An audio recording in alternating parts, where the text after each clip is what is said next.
আমরা যেটা আহ, দেখি যে সমঝোতা চুক্তি, তারপরে গণমাধ্যম খাতে সহযোগিতা, তারপরে বিনিয়োগের কথা বলা হচ্ছে, বিনিয়োগটা বাড়বে।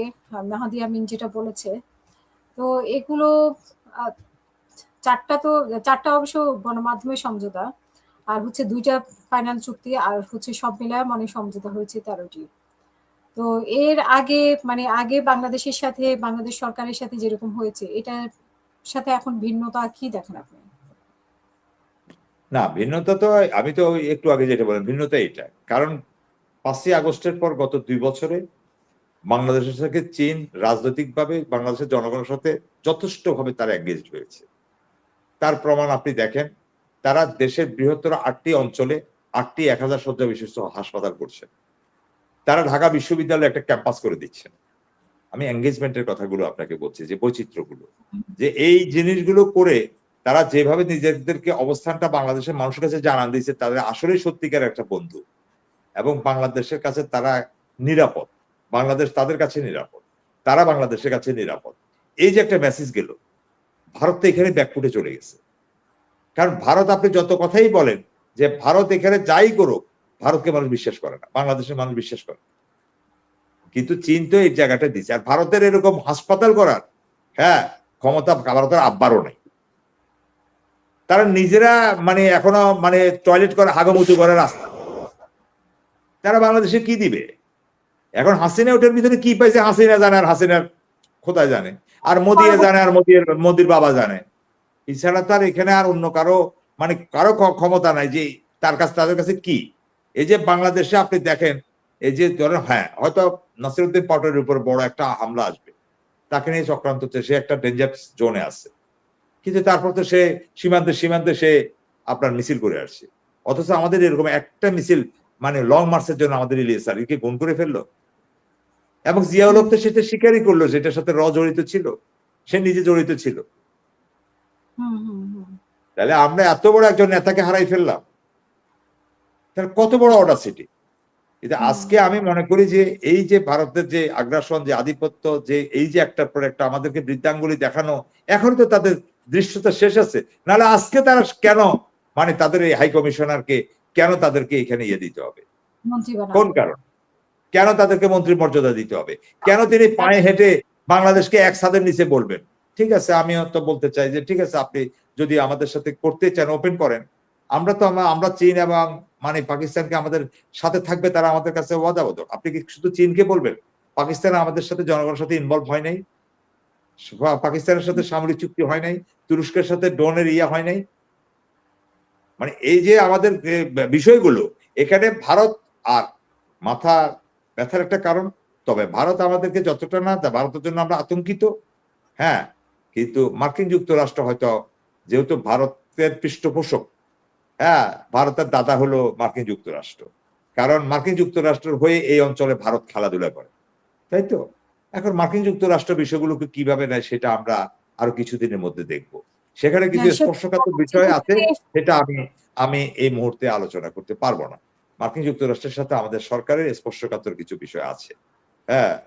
তো সুতরাং সেই জিনিসটা আমাদেরকে একটু দেখতে হবে যে এটার কোনো মানে বহিঃপ্রকাশ মার্কিন যুক্তরাষ্ট্রে যায় মানে পড়ে কিনা, এবং মার্কিন যুক্তরাষ্ট্রের প্রতি কোনো কারণে মার্কিন যুক্তরাষ্ট্র থেকে আবারও কোনো মানে রেড সিগন্যালের কারণে তারেক রহমান সাহেব সরকার সহ ওইদিকে ঝুঁকে পড়ছে কিনা। আমাদের জনগণ, বিরোধী দল, বিভিন্ন দল মতের মানুষ তো চায়না সফর করতেছে, চায়নার সাথে এঙ্গেজমেন্ট বাড়ছেই, পাশাপাশি ছোট বড় সব দলেরই। আপনি দেখেন গণ অধিকার পরিষদেরও প্রতিনিধি দল গেছে। এখন আমি বলছি যে এই জন্য বলতেছি যে এবং এখানে একা একা তারেক রহমান সাহেবের বা বিএনপির বলবো অন্যদিকে যাওয়ার সুযোগ ছিল না, অন্যদিকে যায়। এখন এটা দুইটা কারণ হতে পারে। একটা হলো যে উনি তো জীবনের ঝুঁকি নিছে, এই জন্যই আমি বললাম যে এখানে অনেক ঝুঁকি রয়ে গেছে। কারণ মার্কিন যুক্তরাষ্ট্র এখানে অর্থনৈতিকভাবে এই অঞ্চলে ভারত, চীন আমাদের জন্য খুব সহায়ক শক্তি, কোনো সন্দেহ নেই। কিন্তু ওইদিকে মায়ানমার নিয়ে, হ্যাঁ, যে বার্মা অ্যাক্টের যে কার্যকারিতা নিয়ে মার্কিন যুক্তরাষ্ট্র কি অবস্থান তৈরি করে, কি প্রেশার তৈরি করে, সেটা এক আল্লাহ খলিলুর রহমান সাহেব জানবে, আর ইউনূস সাহেব জানবেন। আর ইউনূস সাহেব তো পর্দার আড়ালে বসে বসে উনি এখনো খেলছেন, হ্যাঁ, উনি এখনই খেলছেন। উনি যদি না খেলতেন উনি প্রকাশ বা মুখ খুলে প্রকাশ করতেন, কিন্তু যে উনি কেন গণভোট ওনারটা মানা হচ্ছে না, কেন ওয়াদা দিয়ে ওনার সাথে ওয়াদার বরখেলাপ করা হলো, কেন এগুলো মানবে বলে ওনার কাছ থেকে ভোট আদায় করে নিল, ভোট দেওয়ার পর উনি নির্দিষ্ট সময়ের আগে হ্যাঁ ভোটের দাবিও মেনে নিলেন ফেব্রুয়ারিতে জুনের আগে ফেব্রুয়ারিতে আনলেন, রোজার আগে আনলেন, কিন্তু তারপরেও ওনার কেন হলেন, উনি নিশ্চয়তার কারণটাই হলো এই সমঝোতার কেটে এই টিকে রাখা হয়েছে। ওই যে আমি একটু আগে যে রাজনীতির কথা বলছি ওই রাজনীতির কারণে, কারণ এই রাজনীতিগুলোই বিএনপি এবং ওই যে ইউনূস সাহেব সহ খেলতেছেন যে এখানে মাঠ গরম রাখতে হবে, মাঠ গরম রাখলে এগুলো ধরেই সংসদে পার্লামেন্টে পাশ করা যাবে না, পার্লামেন্টের এগুলোর বাস্তবায়ন করা যাবে না।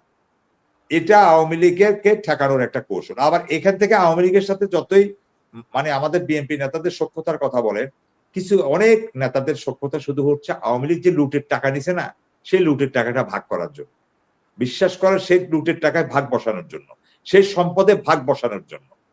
হ্যাঁ, এটা আওয়ামী লীগও বিএনপিকে বিশ্বাস করে না, বিএনপিও আওয়ামী লীগকে বিশ্বাস করে না, একদম টু বি অনেস্ট আমি আপনাকে বললাম। হ্যাঁ, তৃণমূলের কিছু নেতাকর্মী বিভ্রান্ত হচ্ছে, তৃণমূলের তারা কি করতেছে, আওয়ামী লীগের পিছনে না লেগে এনসিপির পিছনে লাগতেছে, তারা আওয়ামী লীগের পিছনে না লেগে জামাতের পিছনে লাগতেছে, বিএনপির তৃণমূলের তারা তাদেরকে প্রতিপক্ষ বানাচ্ছে, কিন্তু বিএনপির শীর্ষ পর্যায়ে কিন্তু তাদেরকে আবার ব্লেসিংস দিয়ে রাখছে।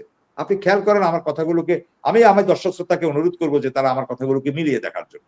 তো আমি মনে করবো তৃণমূলেও ঐক্য দরকার, তৃণমূলের নেতা কর্মীরা যেন বিভ্রান্ত না হয়, তারাও যেন তাদের ওই মানে প্রকৃত কমন শত্রুকে যেন তারা চিহ্নিত করে রাখে।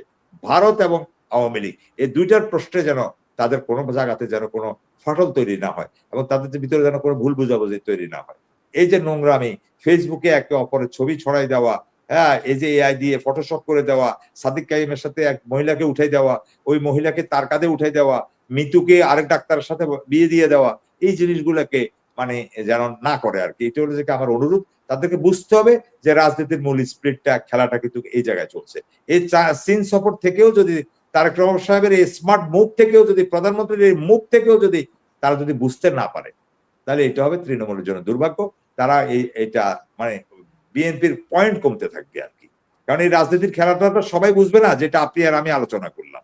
তো সাদা চোখে সাধারণ মানুষ যারা আছেন তারা কিন্তু মনে করবে যে বিএনপি তো এই তাফালিং করতেছে, ওই দখল করতেছে, ওই করতেছে, সে করতেছে, তাদের প্রতি ত্যক্ত বিরক্ত হইতে থাকবে, মূল জায়গায় তারা যেতে পারবে।